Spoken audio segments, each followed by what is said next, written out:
Kementerian Pertahanan Rusia merilis rekaman menunjukkan penghancuran, posisi, dan titik peluncuran UAV Angkatan Bersenjata Ukraina di wilayah Kharkov. Rekamannya diunggah di Telegram pada Kamis 5 September 2024. Dalam keterangan unggahan disebutkan, selama kegiatan pengintaian di kawasan salah satu pemukiman di wilayah Kharkov, personel militer kelompok pasukan utara Rusia menggunakan drone untuk mengungkap aktivitas awak UAV Angkatan Bersenjata Ukraina yang meluncurkan drone Kamikze. Koordinat yang tepat dari target di sabuk hutan segera dipindahkan ke pasukan artileri Rusia untuk ditembak. Rekaman kontrol objektif yang diterima dari kompleks UAV secara real-time memverifikasi bahwa titik peluncuran UAV Ukraina telah terkena tembakan artileri.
Rekaman drone dari Pokrovsk di langit Donetsk yang diperebutkan baru-baru ini menunjukkan operasi yang berhasil oleh Angkatan Darat Ukraina menggunakan tank M1A1 Abrams yang dipasok Amerika Serikat. Tank yang dioperasikan oleh Brigade Mekanis ke-47 ini menetralkan satu tim infanteri Rusia. Keberhasilan ini juga dibantu dengan drone untuk menemukan pasukan Rusia di gedung terdekat. Tank Abrams menunjukkan kekuatannya dengan menyerang target jarak dekat dengan senjata utama 120 mm-nya. Diketahui Brigade Mekanik terpisah ke-47 telah menjadi prioritas utama untuk mendapatkan perlengkapan militer canggih dari sekutu NATO.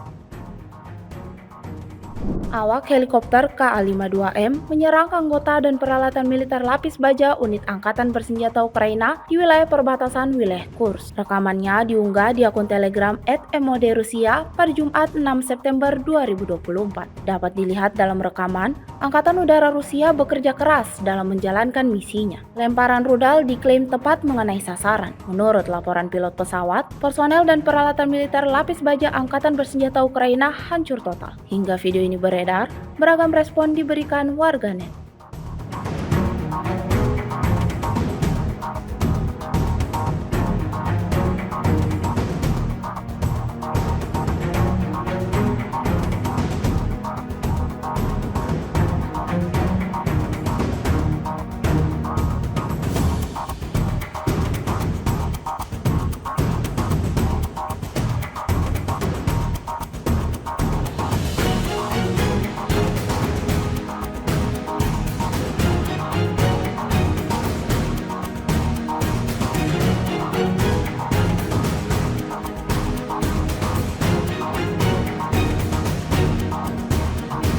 Rekaman eksklusif saat kru Grad MLRS dari kelompok pasukan Sefor menghancurkan unit Angkatan Bersenjata Ukraina yang mencoba mendapatkan pijakan di perbatasan wilayah Kursk. Viral di media sosial Telegram pada Jumat 6 September 2024. Angkatan Bersenjata Rusia benar-benar tak memberikan kesempatan kepada lawannya untuk bisa mengambil alih di medan perang. Segala cara dilakukan untuk membuat kubu Ukraina mundur secara sukarela. Tampak dalam rekaman, militer Rusia meluncurkan rentetan rudal berkali-kali. Serangan ini diklaim berhasil memporak-porandakan titik pertahanan Ukraina. Sarana pengendalian objektif mengkonfirmasi penghancuran target.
Download Tribun X sekarang.